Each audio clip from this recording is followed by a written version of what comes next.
Bonjour, donc je suis Delphine Merriot et je suis à la fois restauratrice chef d'entreprise, le Cercle, le Gorille, le Circus, et également vice-présidente de l'UMI Île-de-France et cofondatrice des Tocs de la REP. Bonjour Valérie Prieux, donc professionnellement je suis fondatrice d'entreprises de formation professionnelle de conseil RH et de coaching. Je suis également présidente du SME, Seine-et-Marne Entreprise, qui est une association de chefs d'entreprise.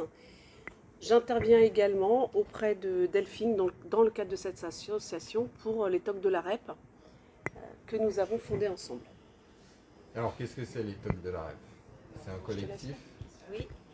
Alors les Tocs de la REP sont un collectif qui au départ a répondu à une urgence de se réunir et de se rassembler autour des problématiques de la pandémie pour les restaurateurs. C'est-à-dire de nombreuses questions, qu'elles soient économiques, financières. C'était aussi un besoin social d'être ensemble et de ne pas se sentir seul face à toutes les mesures qui tombaient les unes après les autres, sans qu'on puisse forcément réagir. Et c'était un vrai besoin d'échange. Alors, qu'est-ce que vous avez fait concrètement? Alors concrètement, on a créé d'abord une première plaquette où on identifiait toutes nos revendications. Et ensuite, on a créé une page Facebook qui réunit aujourd'hui plus de 500 adhérents. Donc l'objectif, alors je tiens à préciser également qu'il y a une autre association de chefs d'entreprise qui est la FCE, avec lesquels on a cofondé ce mouvement, qui est Nadia Yadi, il faut le préciser quand même. Et c'est vrai que notre objectif aujourd'hui, c'est de communiquer le plus largement en fonction de ce qui se passe dans le temps, dans la durée pour les restaurateurs, et de réagir à tout cela pour permettre effectivement de faire entendre notre voix. Alors nous, en tant qu'association, notre objectif, c'est de soutenir nos adhérents, en l'occurrence les restaurateurs, et puis je dirais plus largement, de l'ensemble du monde de la restauration, de la nuit, enfin bref, de l'événementiel. Vous, qu'est-ce que vous réclamez avec ce que vous avez lancé avec votre association? C'est quoi vos revendications? Alors on a des revendications, on a surtout des propositions, il faut être constructif. Donc on se positionne également sur le côté mixte et féminin de la restauration. C'est-à-dire qu'aujourd'hui, on entend énormément les hommes parler, que ce soit dans des interventions où j'écoutais encore une convention où il y avait Guy Savoie, ou encore que ce soit de la télé-réalité. On a beaucoup d'hommes présents sur le terrain, mis à part Anne-Sophie Pic qui est également très présente. Mais une majorité d'hommes, donc l'association s'adresse, enfin le collectif s'adresse d'abord et aussi aux femmes restauratrices. Et en termes de, on va dire, revendications, ou plutôt propositions, on a toute une liste de propositions qu'on a déjà soumises, qui ce soit par exemple l'exonération des PGE ou la prise en charge des charges fixes pour les jeunes sociétés, et qui sont rassemblées autour d'une plaquette qu'on tient à disposition de ceux qui souhaitent la fournir ou la télécharger, mais qui est de toute façon présente sur la page Facebook de notre collectif. L'objectif, bien sûr, c'est d'être entendu par les pouvoirs publics. Vous avez eu des retours déjà? Ou aucun retour? Nous avons été reçus par la région Île-de-France il y a quelques mois. La vice-présidente en charge du tourisme. Tout à fait. Amida Rezeg, qui nous a accueillis, nous a vraiment écoutés avec plusieurs personnes autour de la table. Après, concrètement, est-ce que ça va porter ses fruits ou pas, on ne sait pas. En tout cas, on a déjà des gens qui nous écoutent. Maintenant, ce qu'on souhaiterait, c'est du concret. Être autour de la table, de la discussion. Alors depuis, il y a des mesures qui sont prises. Depuis, on a eu les 20% de prise en charge du chiffre d'affaires hors taxe au plus avantageux, soit la moyenne de l'année, soit le mois en cours. Et on a eu également d'autres mesures, 70% des charges fixes prises en charge pour les grands groupes, pour lesquels les 10 000 euros ou même les 20% de chiffre d'affaires n'étaient pas suffisants puisqu'ils étaient plafonnés à 200 000 euros. Aujourd'hui, on en attend encore beaucoup pour les jeunes entreprises, les entreprises qui sont reprises, un accompagnement à la rouverture dans la mesure où on sera jaugé, de manière à pouvoir à la fois ouvrir et à la fois continuer à bénéficier des aides gouvernementales, Parce que si on nous jauge à 50%, on ne fera que 50% de notre chiffre d'affaires. Donc pour couvrir les charges fixes, il en manquera toujours. Parce qu'il faut bien comprendre une chose. Initialement, les idées que nous avions n'étaient pas de forcément rouvrir les restaurants, pas du tout. Les restaurateurs comme Delphine tiennent à la santé de leurs clients, il faut être extrêmement clair là-dessus. Maintenant, en mars 2021, moi je vois quand même un paradoxe, quand je vois les transports en commun, notamment certains RER qui sont bondés de monde et pour lesquels effectivement on ne se pose pas de la question de la promiscuité, voilà, les restaurateurs, autant au départ, on n'était pas pour, autant aujourd'hui, je me pose sérieusement la question de la non-réouverture, alors même que dans certains lieux, les gens sont écrasés entre eux. Et les masques, là, on peut dire que ça ne sert pas à grand-chose in fine. Donc voilà, il y a pas mal de choses sur lesquelles on aimerait bien être entendu. Et puis avoir des réponses. C'est-à-dire de passer de l'idéologie à la pratique et à la pratique à l'exécution de oui, on entend, oui, on écoute, oui, on sait, d'accord, mais on fait quoi? Je dis toujours, on ne dit pas quoi qu'il en coûte si le problème c'est l'argent. On se bat pour les restauratrices et pour les femmes d'une manière plus générale. On a quelques, on va dire, différences de point de vue avec Valérie, avec laquelle je suis cofondatrice des Talks de la REP, et avec Nadia Ayadi d'ailleurs. On est plutôt aujourd'hui à 2 contre 1. Non, on n'est pas à 2 contre 1. On est à 3. On est ensemble. Simplement, effectivement, il y a quelqu'un qui met un peu de curseur dans ce que l'on décide de faire. C'est nuancé, dirons-nous. L'enjeu, c'est de se défendre ou de se battre parfois pour une cause juste, qu'elle soit féminine ou masculine. Là, en l'occurrence, les Talks de la REP a été constitué, comme on l'a dit tout à l'heure, pour la défense des restaurateurs, hôteliers, monde de la nuit. Et puis, tout doucement, quand même, on a pris conscience d'un certain nombre de choses. Et en l'occurrence, que le monde de la restauration, en termes de direction, de poste de direction, n'était pas représentatif sur le plan féminin. Et là, je cautionne. Je suis une ancienne de la restauration, donc je sais aussi de quoi je parle. Donc voilà, mais c'est ça qui est intéressant dans notre collectif. Il n'y a pas que le secteur de la restauration où les postes des femmes à la direction sont évidemment inférieurs au nombre de postes masculins. Donc effectivement, les Talks de la REP se positionnent sur la restauration version féminine avec on va dire un côté un peu politique, à savoir, oui, on demande que des choses soient mises en place telles que des lois sur des quotas, de manière à ce que les 50-50, sans pour autant être au pourcentage près, soient vraiment le reflet aujourd'hui de notre société, c'est-à-dire 50% d'hommes, 50% de femmes répartis suivant leurs capacités et leurs compétences, en toute légitimité évidemment. Oui, mais l'idée c'est bien de respecter certaines règles, mais pas dans une situation dans laquelle on est choisi pour cocher des cases.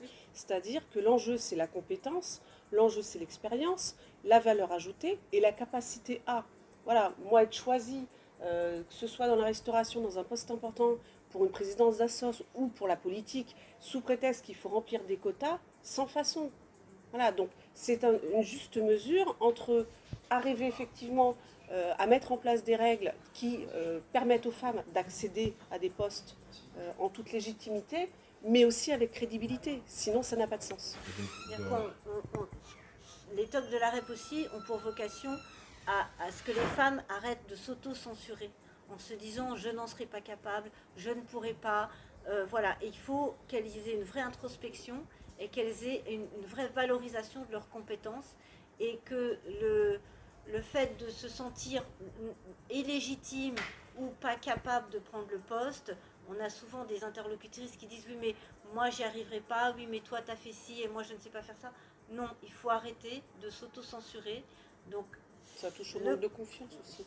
Oui, donc les Talks de la REP sont aussi un espace d'échange pour revaloriser la profession de la restauration auprès des femmes et que dans l'imaginaire commun, la patronne de restaurant, ce soit plus la Rombière qui a de la gouaille, mais que ce soit aujourd'hui des vrais chefs d'entreprise et qu'on ne s'arrête pas à la serveuse ou à la barman.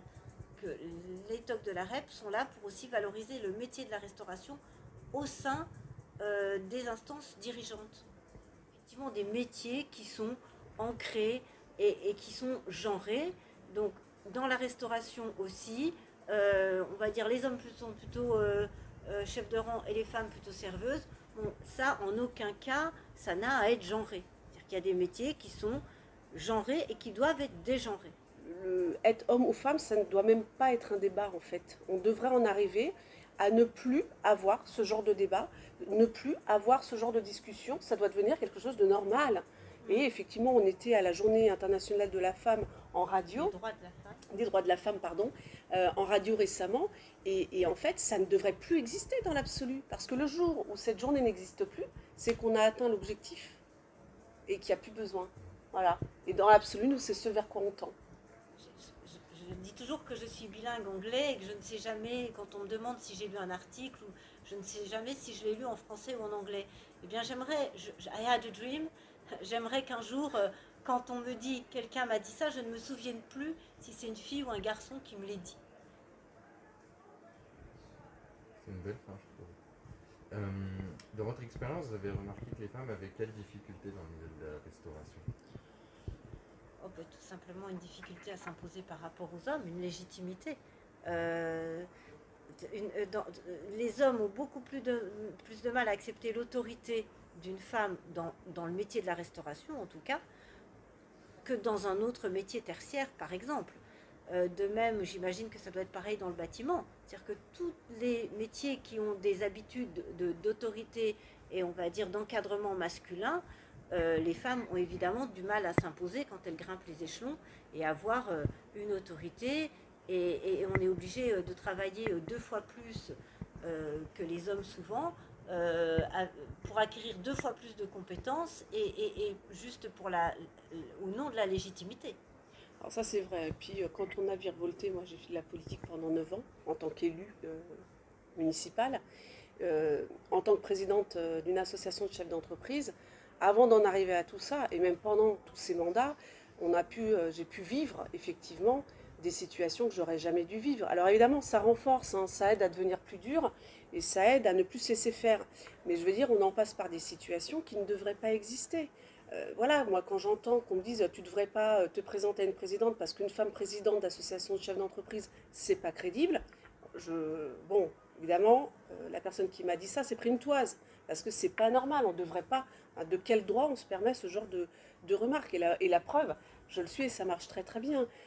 Et toutes ces femmes qui ont réussi et qui sont aussi portées par de nombreux hommes, il ne faut pas l'oublier, hein, il y a de nombreux hommes pour lesquels ce n'est pas un débat et qui portent et qui aident les femmes, aujourd'hui c'est inacceptable. Quand Valérie parle de les hommes portent les femmes, je dis toujours que je suis contre le patriarcat qui entretient une espèce d'ascendant d'homme à la femme, mais que je suis pour le mentorat qui considère la femme à son égal et qui, quand il le peut, la propulse à l'avant.